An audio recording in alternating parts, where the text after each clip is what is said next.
Olá, esses são os Diálogos Luso-Atlânticos. Eu sou o Rui Badaró, estou com o João Massano e este é o nosso quinto episódio, onde nós vamos conversar um pouco com vocês sobre direito, política e atualidades. João, tudo bem contigo? Como está em Lisboa? Tudo bem, Rui. Estamos com sol ainda, apesar de serem 7h15, ainda estamos aqui com muito sol e calor. Pois, sabe que no Brasil, por conta já em que pese estejamos no outono, aqui os dias têm sido mais curtos, e justamente por serem dias mais curtos, anoitece mais cedo. Então, às 18 horas aqui nós já temos uma situação de escuro. Nós aqui já estamos com o verão. Pois, muito bom, isso é muito bom. Espero estar em Lisboa em breve. E que você venha no segundo semestre deste ano para o Brasil, ou quiçá no próximo ano, João. Mas esse é um segredo que nós vamos guardar para um próximo momento. Pois bem, hoje conversaremos sobre uma preocupação que tenho tido, João, ao analisar processos judiciais.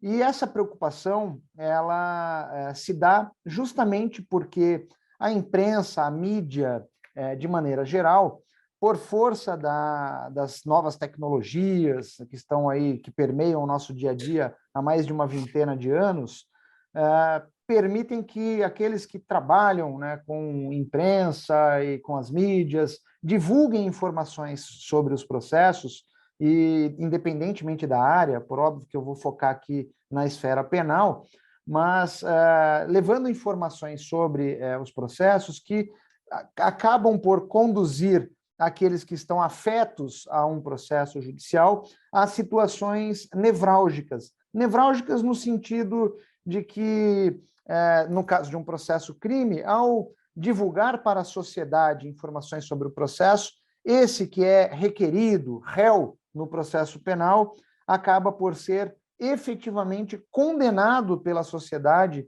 sem que o tenha sido no âmbito do processo penal. E essa preocupação que disse no início de minha fala se dá justamente pela não observância de princípios constitucionais arraigados nas principais constituições do mundo, não só do Brasil ou Portugal, quais sejam os princípios da presunção de inocência, da ampla defesa, do contraditório e também do devido processo legal. E com essas palavras introdutórias, João, eu gostaria de ouvir o que você pensa a respeito sobre este assunto. É um fenômeno mundial? Ocorre o mesmo em Portugal? Ou seja, pessoas que são requeridas em processos criminais, ao ter suas respectivas vidas e esses processos escancarados para toda a sociedade, leiga ou não, acabam por ser condenados antes que o sejam no processo, efetivamente? Eu diria que a justiça e a forma como a justiça tem vindo a ser tratada na praça pública pelos meios de comunicação social e até por alguns órgãos do judiciário conduz a uma bipolarização que é muito perigosa. Ou seja, o que nós notamos em Portugal é, apesar de, por exemplo, haver segredo de justiça durante a fase de inquérito, vai havendo a saída cirúrgica de informação da acusação, que no fundo contribui para criar um ambiente propício à condenação pública dos arguidos em Portugal. Isso nota-se perfeitamente, há meios de comunicação social que são conhecidos por esse tipo de relacionamentos.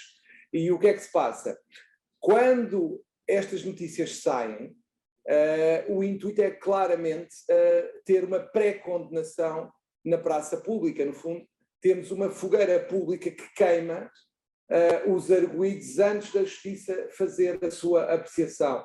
E o que se nota é que, muitas das vezes, quando as coisas vão saindo, uma vez que a defesa, por exemplo, ainda não tem acesso ao processo e não pode, até pelas limitações estatutárias que os advogados têm, não se pode defender e deixar sair com a mesma latitude, até porque não conhece o processo com a mesma latitude que a acusação, a única versão que circula dos factos no início é a versão que é veiculada pela acusação. E, portanto, é muito fácil, ouvindo só uma versão dos factos, ainda por cima nós sabemos que as pessoas tendem a acreditar que aquilo é a verdade, porque vai saindo aos poucos uma versão. Quando há o atuar da justiça, o julgamento em tribunal, já a pessoa foi condenada na praça pública. E o que nós notamos aqui, que de certeza também deve acontecer aí, é, mesmo que a pessoa seja considerada inocente, ou pelo menos não seja condenada em tribunal, o que nós notamos é que quando chega a essa decisão, se for condenatória, nada de novo, é a demonstração de que o que saiu antes era verdade e do que foi decidido na opinião pública é verdadeiro. Pelo contrário, se a decisão for uma decisão de não condenação, o que acontece é que vão dizer que o sistema protege os poderosos, protege os ricos, protege etc, etc, e que mais uma vez os maus ganharam aos bons. Isto é um problema, porque não importa que a pessoa seja inocente, ou que pelo menos não haja provas que permitam afastar a presunção de inocência, a pessoa já tem a sua vida completamente destruída na praça pública. Depois, a credibilidade, até pelo tempo que o processo dura, quando a decisão chega, já a pessoa está completamente arrasada publicamente. E das duas uma, ou a pessoa tem um meio de subsistência ou tem outra forma de sobreviver, ou então, em termos reputacionais, acabou. Nós temos várias situações em Portugal em que se verifica precisamente isso, que a fogueira pública funciona antes da justiça. E nós temos dois julgamentos. Temos o julgamento da opinião pública, que é sempre soberano para a opinião pública, independentemente do que seja decidido no tribunal e das provas que foram apreciadas em tribunal. E depois o que acontece é que este prevalece sempre sobre o dos tribunais, levando a que, independentemente da decisão dos tribunais, a pessoa vai ser sempre olhada como culpada. E isto é a destruição da vida dessa pessoa, ou pode ser a destruição da vida dessa pessoa, pode ter danos reputacionais se a pessoa tiver empresas, já não conseguirá, em princípio, continuar a mantê-las viáveis, e isto é muito grave para o evoluir futuro dessa pessoa. De facto, o que nós temos assistido é que acusados e acusadores, ao fim e ao cabo, têm uma vida destruída na fogueira pública da comunicação social e das redes, sem que ninguém se preocupe realmente com a verdade dos factos. Ou seja, nós tivemos há 2 ou 3 anos, tivemos uma situação em que um magistrado judicial foi acusado de práticas indevidas durante julgamentos, e foi acusado por uma pessoa que se dedicava a uma zona de prostituição, a uma área de prostituição, e o que aconteceu foi que quer um, quer outro, foram escrutinados publicamente, e consoante se simpatizasse mais com um lado ou com o outro, assim eram as decisões que eram tomadas. E o que aconteceu foi que quer um, quer outro, foram completamente destruídos na fogueira pública. Uma porque era uma coisa, o outro porque era magistrado e fez não sei o quê, mesmo sem se ter provado nada, e ninguém realmente quis saber o que era a verdade. Ninguém quer saber o que é a verdade. As pessoas pegam numa história, aceitam a história e depois propagam essa história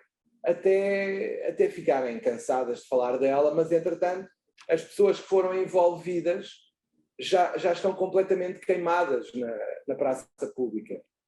No fundo, nós acabamos por estar mais preocupados e mais maniatados por uma polarização social entre o bem e o mal, e o bem é aquele que nós escolhemos, obviamente, e o mal será quem nós queremos ou não gostamos, e por isso tomamos uma posição contra essa pessoa ou contra essa facção. Logo, o que acontece é que ninguém quer mesmo saber o que é a verdade. As pessoas preocupam-se mais com a espuma social, com o que é mais interessante para difundir, do que em descobrir o que é a verdade.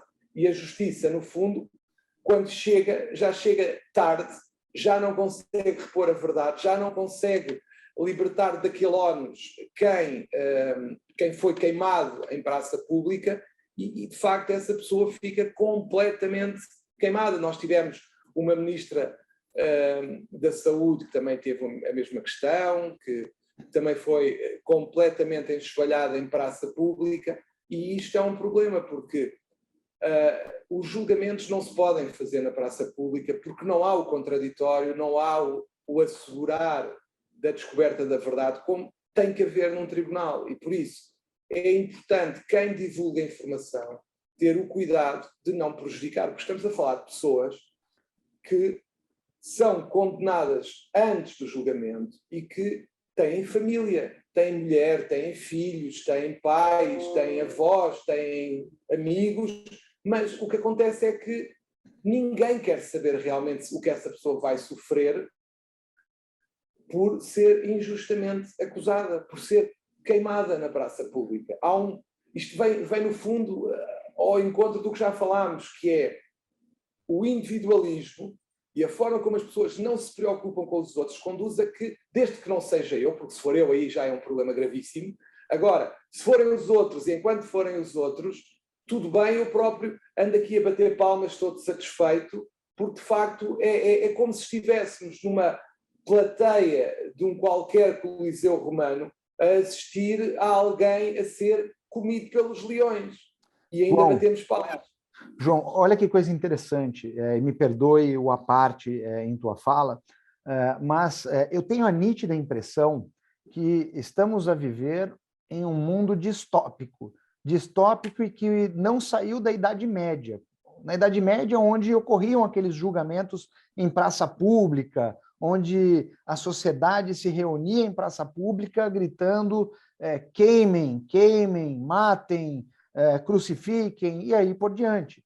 E nessa perspectiva, não há qualquer possibilidade de um julgamento idôneo, não há qualquer possibilidade de respeito a princípios que nos conduzam efetivamente à dignidade da pessoa humana.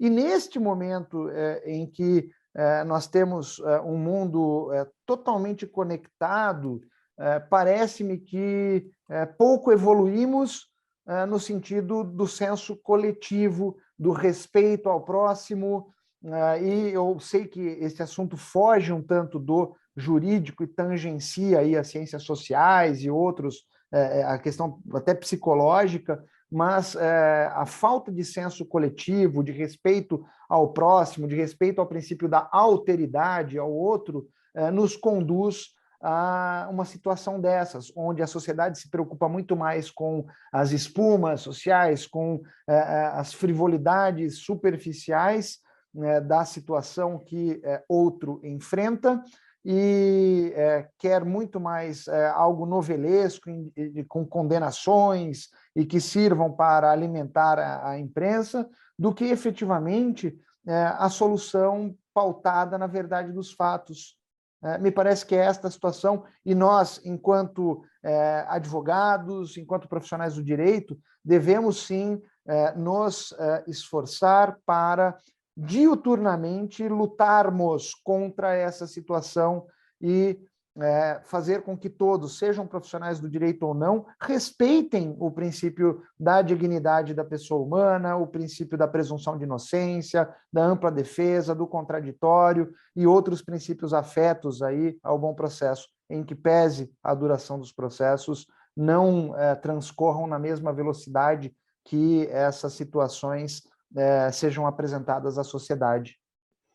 É isso. Eu diria, para concluir só a tua fala, que, ao fim e ao cabo, nós não evoluímos muito assim em relação aos romanos. A questão é que os leões, neste caso, foram substituídos pela comunicação social e pelas redes, porque, na prática, nós temos um espaço mediático que funciona como coliseu e quem cai lá no meio é devorado por esta voragem toda que precisa de ter vítimas, pessoas que, no fundo, nos façam esquecer as nossas vidas e que nos entretenham com as suas, perdoa-me, desgraças. E é isso que se passa. É exatamente isso, João, exatamente isso. João, considerações finais desses nossos diálogos luso-atlânticos. O que gostaria de trazer de informações para que aqueles que nos acompanham sintam vontade de continuar a nos acompanhar?